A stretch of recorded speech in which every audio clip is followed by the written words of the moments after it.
언니, 우리 남편이 날 투명인간 취급을 해. 무슨 소리야? 남편이 나를 쳐다보지도 않아. 말 걸어도 대답이 없어. 나이 들면 다 그래. 그게 뭐 그렇게 큰일이야. 아침부터 저녁까지 한마디도 안 해. 그 나이에 뭘 더 바래. 언니, 나는 아직 살아있잖아. 그래도 내가 좀 이해해야지. 남자들은 원래 그래. 그럼 나는 뭐야? 그냥 참고 사는 거지. 언니 말은 늘 남편 편이야. 아니야. 현실을 말해주는 거야. 현실 말고 오늘은 그냥 사람 대접받고 싶었어. 언니, 나 오늘은 집에 들어가기 싫어. 그날 이후 동생은 더 이상 나에게 연락을 하지 않았습니다. 사람이 나이를 먹으면 말이 부드러워질 줄 알았습니다. 저도 그렇게 믿고 살아왔습니다. 큰 소리 안 내고 남 기분 상할 말 안 하려고 평생 조심하며 살았거든요. 그런데 70이 넘어서야 알게 됐습니다. 말은 나이를 먹는다고 자동으로 부드러워지는 게 아니라는 걸요. 오히려 나이가 들수록 말은 더 날카로워질 수 있다는 걸 저는 너무 늦게 깨달았습니다. 몇 해 전 일입니다. 오랫동안 알고 지낸 지인이 제 집에 와서 이런 말을 하더군요. 준아 언니, 요즘 내가 너무 힘들어. 자식 일도 그렇고 잠도 안 와. 저는 아무 생각 없이 정말 걱정하는 마음으로 대답했습니다. 그 나이에 아직도 그런 걸로 마음 쓰면 어떡해. 이제는 좀 내려놔야지. 그때 그분이 잠깐 저를 보더니 조용히 말하더군요. 언니는 늘 맞는 말만 해. 그 말이 왜인지 가슴에 걸렸지만 저는 그게 무슨 뜻인지 그땐 몰랐습니다. 그날 이후 그분은 예전처럼 웃지 않았고 연락도 뜸해졌습니다. 어느 날 제가 조심스럽게 물었습니다. 내가 뭐 잘못한 거 있어? 그러자 그분이 이렇게 말했습니다. 잘못은 아닌데 언니 말이 내 마음을 너무 아프게 하더라고. 그 순간 저는 아무 말도 할 수 없었습니다. 맞는 말이라고 생각했던 그 한마디가 누군가에게는 평생 잊히지 않는 상처가 될 수 있다는 걸 그제야 느꼈기 때문입니다. 우리는 흔히 이렇게 말합니다. 나는 솔직해서 그래. 틀린 말은 아니잖아. 어른이니까 해줄 수 있는 말이지. 하지만 나이가 들수록 말은 충고가 아니라 판단이 되고 걱정은 위로가 아니라 평가로 들릴 수 있습니다. 실제로 가족이나 오래된 인연이 멀어지는 이유를 들여다보면 큰 사건보다도 말 한마디, 표정 하나, 그날의 한 문장이 시작인 경우가 참 많습니다. 오늘 이 이야기를 끝까지 들으시면 왜 나이 들수록 말이 사람을 살리기도 하고 사람을 떠나게도 만드는지 알게 되실 겁니다. 그리고 앞으로 어떤 말을 줄여야 노후의 관계가 지켜지는지도 자연스럽게 느끼실 수 있을 겁니다. 제 이야기가 도움이 되신다면 구독과 좋아요, 알림 설정으로 함께 해주세요. 같은 세월을 살아온 사람으로서 오늘은 말 때문에 후회했던 제 이야기를 솔직하게 들려드리려 합니다. 제가 오늘 첫 번째로 꼭 말씀드리고 싶은 건 이겁니다. 나이 들수록 말은 충고가 아니라 판결처럼 들릴 수 있다는 사실입니다. 우리는 좋은 뜻으로 했다고 생각하지만 상대는 이미 마음속에서 상처를 입고 돌아섭니다. 저는 그걸 너무 늦게 배웠습니다. 그날은 별일 없는 오후였습니다. 동네에서 30년 넘게 알고 지낸 정미 씨가 제 집에 들렀습니다. 얼굴이 많이 지쳐 보이더군요. 차를 한 잔 따라주며 제가 물었습니다. 무슨 일 있어? 얼굴이 안 좋아. 그러자 정미 씨가 한숨을 쉬며 말했습니다. 아들이랑 또 다퉜어. 애는 자기 인생이라는데 나는 걱정이 되고. 저는 고개를 끄덕이며 듣고 있다가 무심코 이런 말을 했습니다. 정미야, 그 나이에 아직도 자식 문제로 그렇게 흔들리면 안 되지. 내가 너무 끌려다니는 거야. 그 말이 나오자마자 정미 씨 손이 멈췄습니다. 차잔을 들고 있던 손이 잠깐 떨리더니 조용히 내려놓더군요. 그리고 아주 낮은 목소리로 이렇게 말했습니다. 언니는 항상 내가 잘못한 것처럼 말해. 저는 깜짝 놀라서 바로 대답했습니다.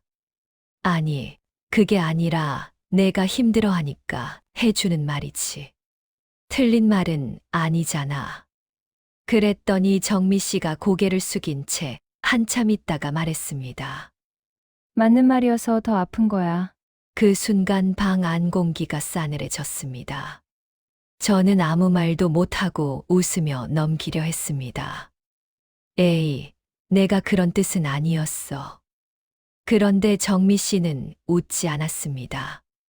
그날은 예정보다 일찍 일어나더니 오늘은 여기까지 할게 하고 돌아갔습니다. 문이 닫히는 소리가 유난히 크게 들리더군요. 며칠 뒤 제가 먼저 전화를 걸었습니다. 받지 않더군요. 다음 날도 그 다음 날도 마찬가지였습니다. 결국 일주일쯤 지나서야 문자가 왔습니다. 언니, 나 요즘 사람 만나는 게 힘들어. 저는 그 문자를 보고도 한참을 멍하니 있었습니다. 그러다 용기를 내서 다시 물었습니다. 혹시 내가 한 말 때문이야? 그러자 답장이 왔습니다. 언니 말은 늘 옳은데 나는 늘 작아져. 그 문장을 읽는 순간 가슴이 철렁 내려앉았습니다.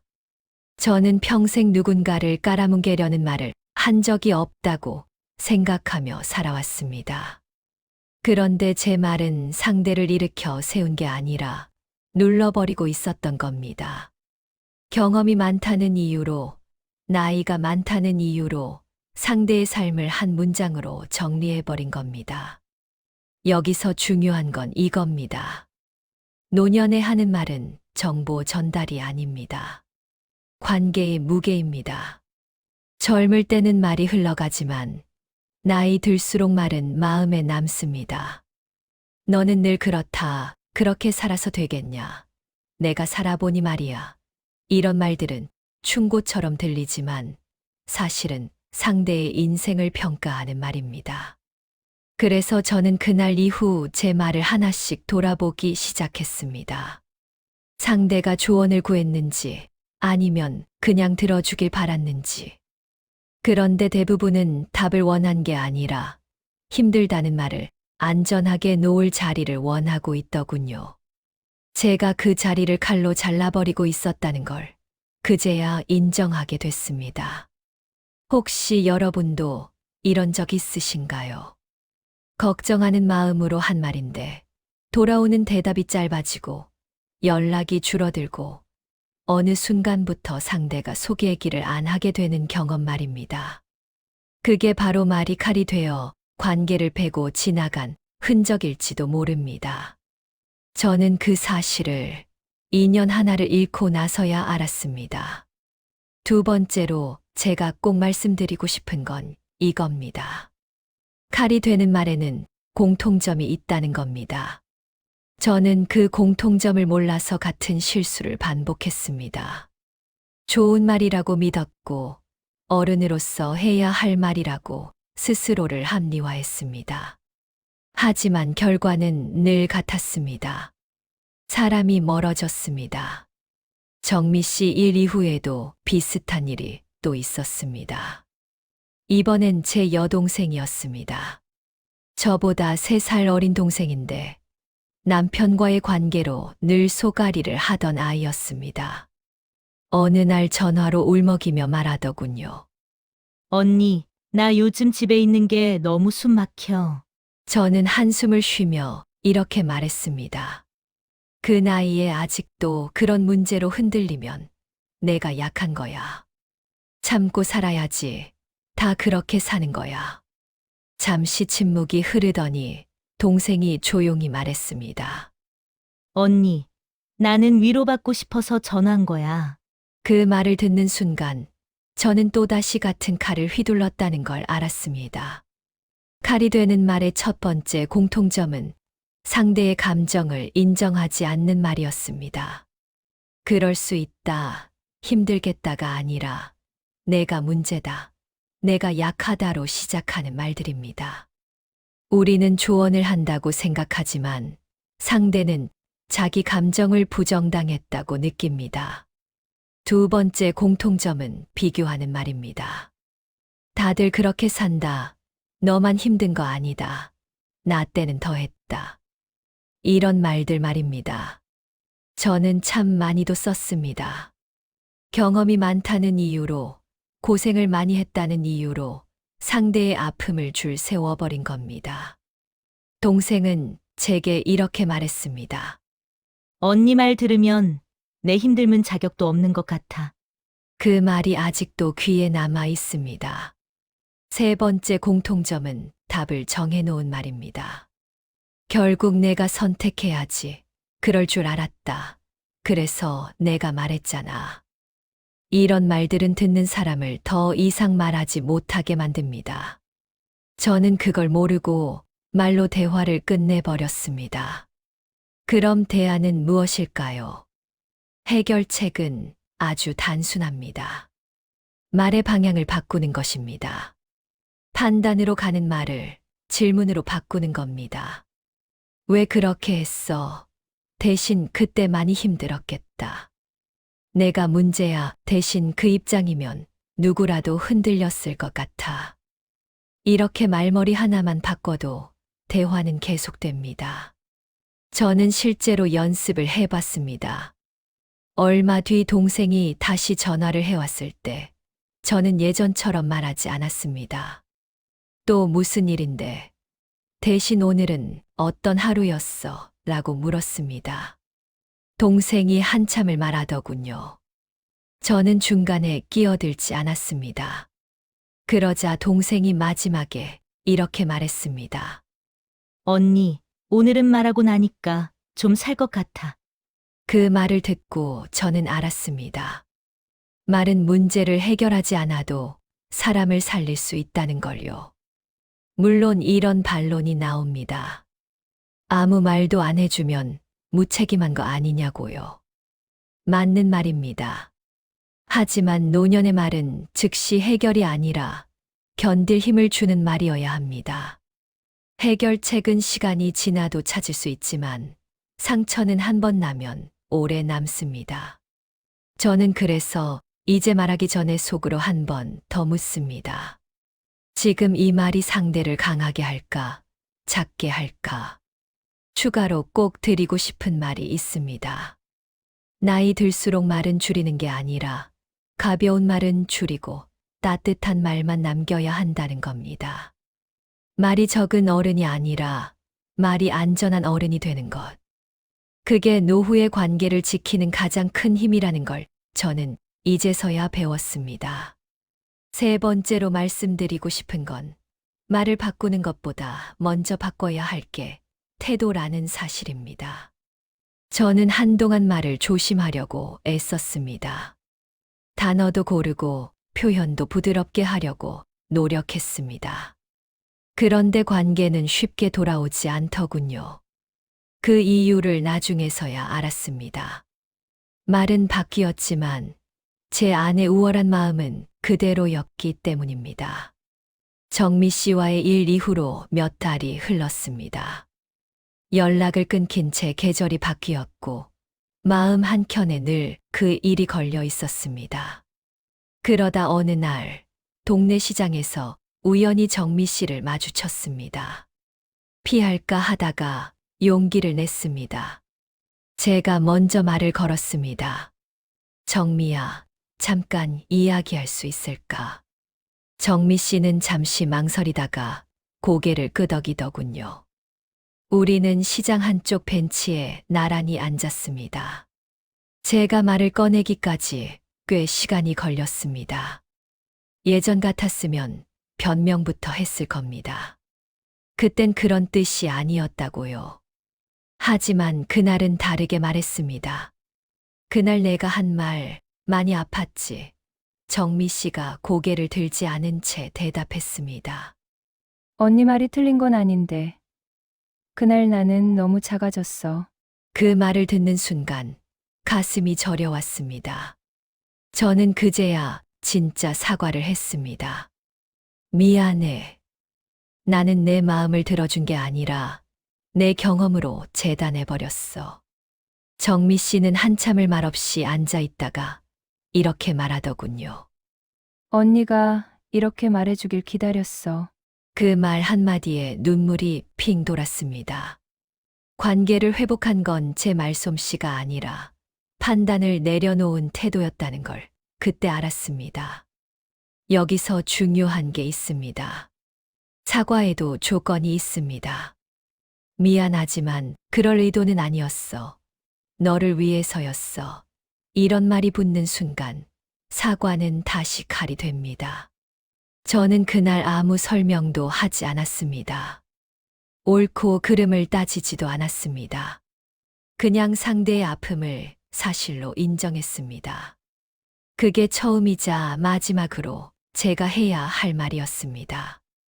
그날 이후 정미 씨와의 사이는 예전처럼 자주 연락하는 사이는 아니게 됐습니다. 하지만 완전히 끊어졌던 인연이 다시 이어졌습니다. 가끔 안부를 묻고 길에서 마주치면 웃으며 인사할 수 있게 됐습니다. 저는 그걸로 충분했습니다. 노후의 관계는 예전처럼 되돌리는 게 아니라 상처 없이 남겨두는 것이라는 걸 알게 됐기 때문입니다. 혹시 여러분도 마음에 걸리는 사람이 있으신가요? 연락은 끊겼지만 늘 생각나는 얼굴 말입니다. 그 관계를 다시 살릴 수 있을지는 모르겠습니다. 하지만 한 가지는 분명합니다. 먼저 옳은 말을 내려놓고 미안하다는 말부터 건네는 사람이 결국 마음의 평안을 얻게 됩니다.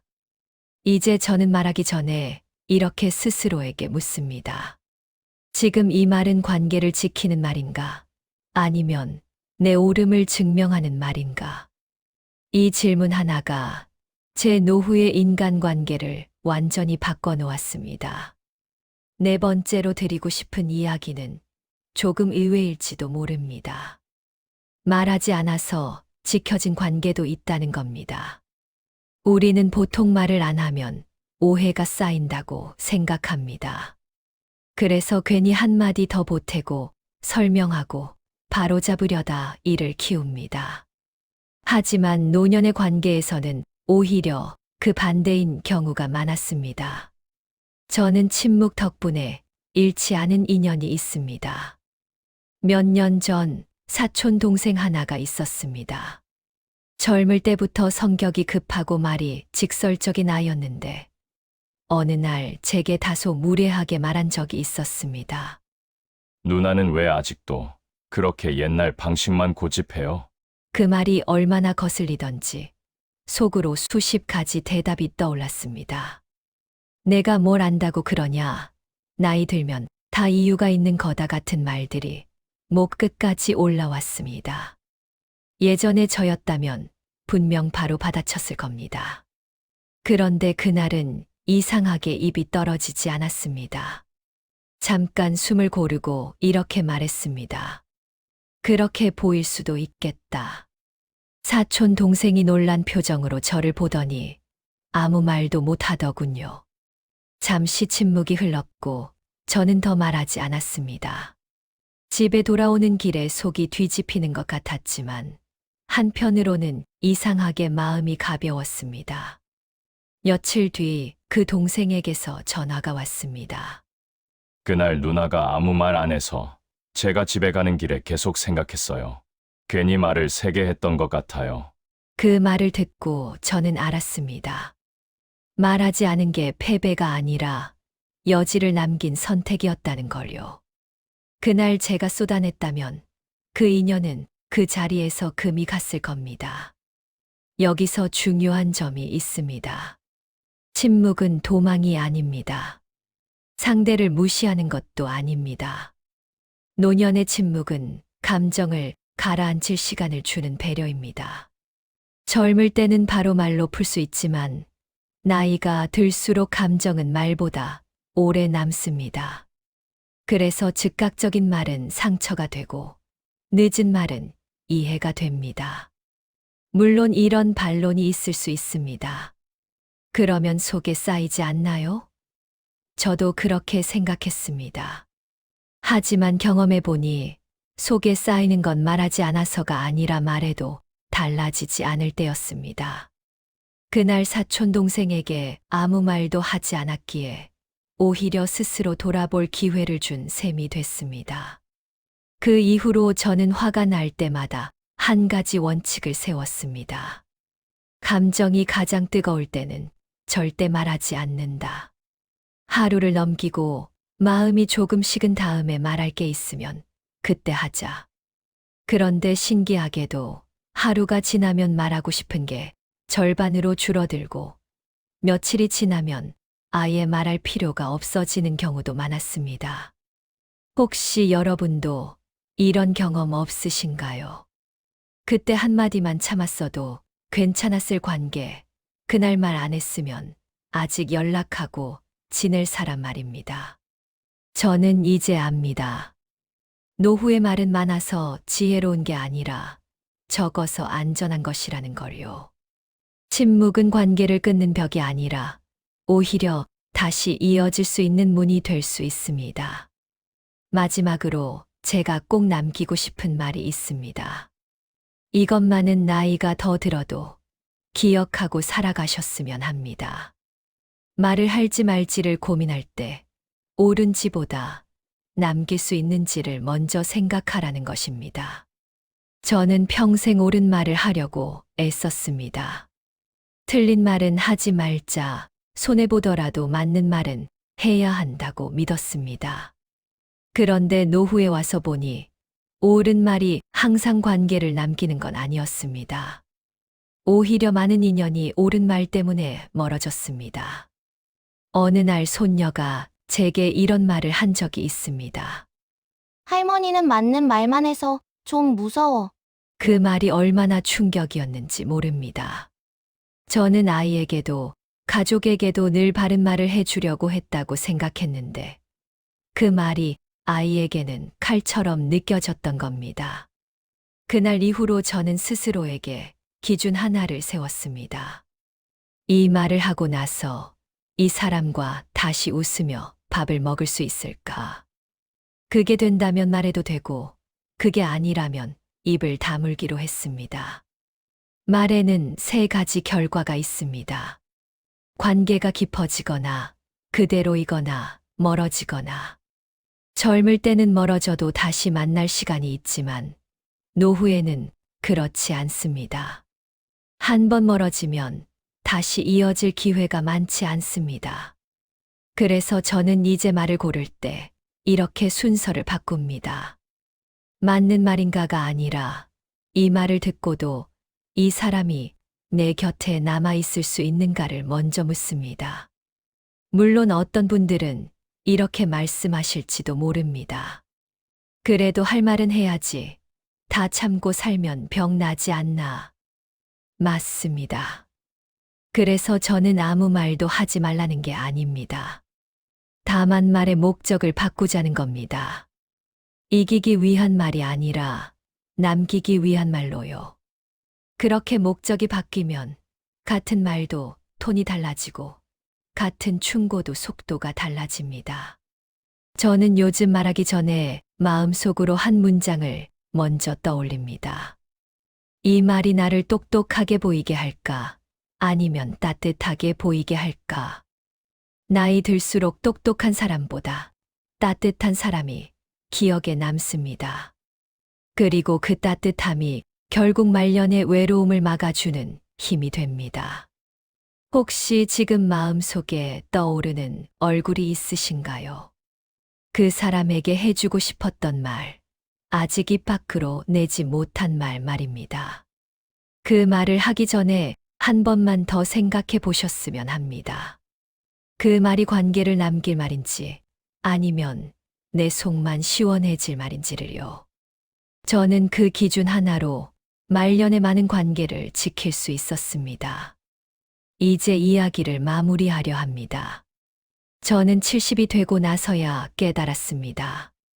말은 마음에서 나오지만 그 끝은 늘 상대의 마음에 남는다는 걸요. 그래서 말은 언제나 내가 아니라 듣는 사람이 기준이 되어야 한다는 걸 늦게 배웠습니다. 젊을 때는 말로 부딪혀도 다시 웃을 시간이 있었지만 노후에는 그렇지 않습니다. 말 한마디로 멀어진 인연은 다시 돌아오지 않는 경우가 많습니다. 그래서 이제 저는 말하기 전에 한 번 더 멈춥니다. 이 말이 관계를 살릴 말인지 아니면 내 마음만 시원해질 말인지 스스로에게 묻습니다. 그 잠깐의 멈춤이 제 말년을 훨씬 조용하고 평안하게 만들어 주었습니다. 혹시 여러분도 아직 마음에 걸리는 말이 있으신가요? 그때 하지 말았어야 했던 말, 혹은 지금이라도 바꾸고 싶은 말 말입니다. 오늘 이야기를 들으셨다면 늦지 않았습니다. 말은 언제든 바꿀 수 있고, 말의 온기가 남아있는 한 관계도 다시 이어질 수 있습니다. 나이가 들수록 말은 줄어들어야 하지만, 마음은 더 넓어져야 합니다. 그 넓어진 마음이 담긴 말만 남길 수 있다면 노후의 인연은 숫자가 아니라 깊이로 남게 됩니다. 그게 제가 세월을 지나며 얻은 가장 큰 지혜입니다. 이 이야기가 여러분 마음에 조금이라도 남았다면 구독과 좋아요, 알림 설정으로 함께 해주세요. 같은 시간을 살아온 사람으로서 앞으로도 노후에 꼭 필요한 이야기들을 차분히 나누고 싶습니다. 지금까지 75세 박순화였습니다. 들어주셔서 고맙습니다.